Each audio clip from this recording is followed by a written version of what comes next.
In today's video, we're going to talk about the not so cute and fuzzy side of raising chickens, and that is, what do you do when you have too many roosters?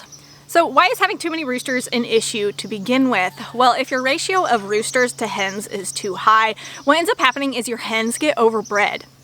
Overbreeding can cause the feathers on their backs to get worn away to the point where there could be skin damage. That, along with the roosters constantly fighting each other in the pen, just leads to a stressful environment for your hens. And stress can cause decreased egg production, and it also makes them more susceptible to getting diseases or having issues like vent gleat. Now, if you look online and you try to find the best ratio of roosters to hens, like everything chicken keeping, you're gonna get a million answers, but it seems like the range tends to be like 1 rooster to 4 hens, all the way up to 1 rooster to 10 hens, and everywhere in between.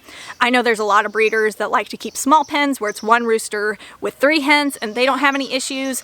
And I think the wide variety of answers that you get is based a lot on the personality and the breed of the rooster.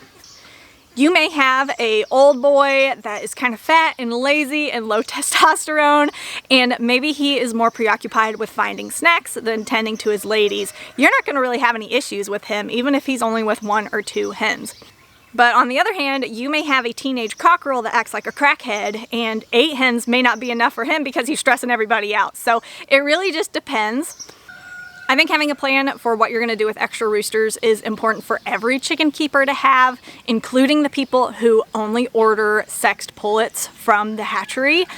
Because surprise, surprise, if you get on those large commercial hatcheries websites, you'll probably find a teensy-tiny little disclaimer, a little asterisk in tiny print at the bottom that says that they only guarantee their sexing 90%. So that means if you buy 30 chicks, sexed pullets, you very well may end up with 3 roosters out of that bunch, and they're not going to refund you for that. Also, if you're buying pullets from a farm store, Tractor Supply is notorious for mixing and matching different breeds and groups, so that's not entirely foolproof either. And of course, if you or one of your broody hens ends up hatching eggs, half of those are probably going to be roosters. So as a breeder, let's talk about what I do with my extra roosters and some other ideas, including things that I don't necessarily recommend. So your first option is to keep them in a Bachelor Pad. So a Bachelor Pad is no different than any other chicken coop. It's got the actual shelter of a coop and a run. In this case, this one is a covered run, so it stays nice and dry in here. The only difference is it's just filled with roosters. There are no hens in here. And that's what allows this to work. Without the competition of having hens in there to fight over, the roosters will actually get along pretty well. Now, they will have scuffles. There is a pecking order, just like with any group of birds. And especially in early spring when hormones are raging, especially, they will scuffle a little bit more. And in fact, you can see one of these guys is a little bit roughed up. They've been fighting a little bit more recently, and I think it's because one of my free-range hens is acting like a little harlot. She keeps coming over here and hanging out right by their fence, flirting with them.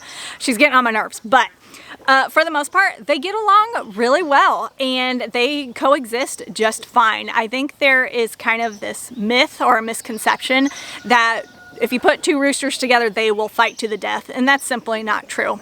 Now, this isn't going to work for every single breed and every single bird. They do have their own personalities. For instance, game birds are pretty notorious for being extremely aggressive to each other regardless of the circumstance. So Bachelor Pad is probably not going to work for game birds. But here we have Americanas and Wyandottes. Those are both pretty chill breeds, so we don't have any issues. You may just have to do kind of a trial and see what happens. Now, if you're breeding, a Bachelor Pad is pretty much mandatory. I learned the hard way a few years ago that you really need to keep your best breeders in the breeding pen, and then you also have to keep an heir and a spare, as they say. I learned that the hard way with my Jubilee English Orpingtons a few years ago. I got down to 1 really nice rooster. He was the only one I had, and his fertility, excuse me, Doug. His fertility went down to 0. It was nothing. For an entire year, I got 0 fertile eggs out of him, even though I tried a million different things. So definitely, if you are wanting to breed and you want to continue your lines, you have to retain a few boys. And just the easiest way to do that is to put them all in a Bachelor Pad. Another option you have is to sell them. Now, there's kind of a caveat with selling roosters, and that's that demand for roosters in general is extremely low. I breed fairly popular, pretty decent quality birds. You know, they're better than hatchery quality, and you know, blue laced red Wyandottes and Ermine Americanas, those are pretty popular breeds right now. They're in demand, and even despite all of those things, it's really hard for me to sell roosters to anybody because nobody wants them. And y'all know I love me a good barnyard mix. I enjoy the hybrid vigor. I like the surprise of not knowing what they're gonna look like. But I do have to tell you, to my barnyard mix breeders, the demand for barnyard mix roosters is even lower than that. People have a really hard time finding people that are willing to pay for those. So just be aware of that if you're planning on hatching out some mixes. The next option that you have is to just give them away for free. And I see a lot of people doing that because, like I said, you can't hardly sell them. It's very difficult to sell them. Now, whenever it comes to a coworker or a friend or a family member, someone that we know in real life, we absolutely will give our roosters away for free to them because we know that they're going to take good care of them. But when it comes to complete strangers advertising chickens for free on the internet, we do not do that, and let me tell you why. So just last fall, not too far from where I live, there was a huge police bust of an animal hoarding situation. They confiscated almost 350 animals. There were emaciated horses. There were animals stacked up in these disgusting cages. It was horrific. But when I was reading that news story, I got sick to my stomach because when I read the person who got arrested, their name was familiar to me. And sure enough, I went through the messages on one of my old farm pages and I found where that man had inquired about some birds that I had listed for sale on Facebook. And fortunately, I read through the messages and he did not end up buying anything from me because my asking prices were too high.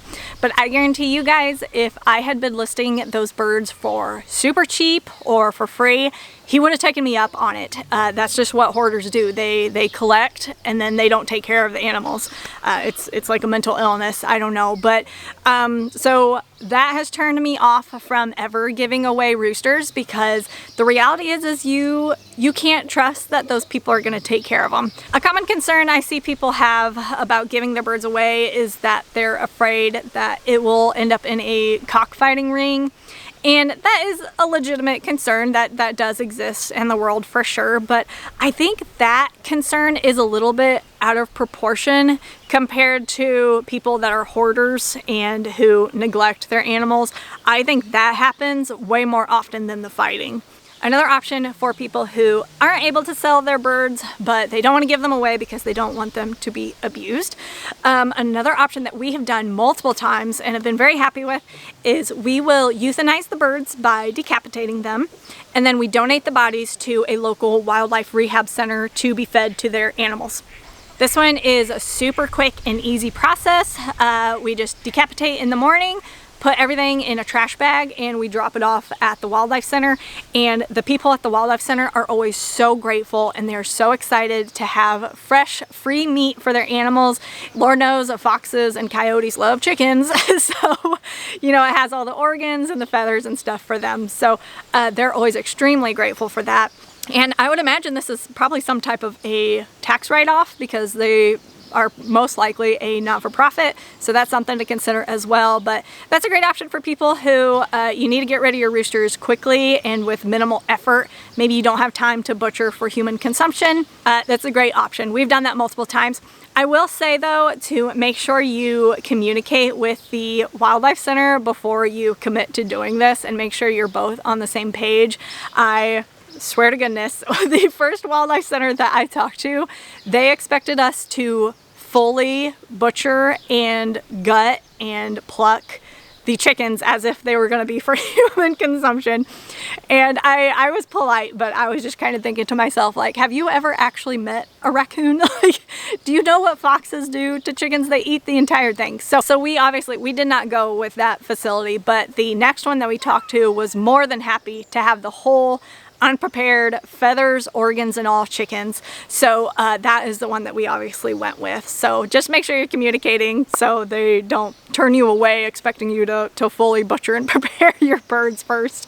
And the last option that we use as homesteaders, this one is my favorite. We butcher them for us to eat. And if you're totally new to raising your own animals for meat, I think there's kind of a misconception that's perpetuated online that butchering chickens has to be like an event. Like you have to have the $350 big drum plucker, you have to have like an assembly line with 8 of your closest friends and family members helping, and you have to order 30 Cornish cross chickens to raise at the same time. And it doesn't have to be that way. You know, that's not the way that our great grandmas did it. They literally just grabbed a chicken out from the yard every morning and that was supper, you know. So you do not need a bunch of fancy, expensive equipment to butcher your own birds, especially small batches. The fancy equipment makes it a lot faster and a lot more convenient for sure, but it's not necessary. And I'm not going to show you guys our butchering process of what we do. YouTube has been known to demonetize the videos that include that, and no offense, but I would like to get paid for this video, so I'm not going to show you the clips of what we do. I will tell you that we don't use the cones. We just decapitate using a hatchet on a stump with a bungee cord to hold the head down. Super quick and easy. In my opinion, that is the most humane way to do it. It is truly an instant death. So that is how we prefer to do it. For plucking, we don't have one of those big drum pluckers. We just use a drill attachment one. I will link that down in the description box below if you want to check it out. But primarily, we just hand pluck. It's the easiest, especially when you're only doing a couple birds at a time. So what we've been doing this week is every day we just do 2 roosters in the morning, and immediately after we're done butchering, they go straight into the pot to make chicken stock.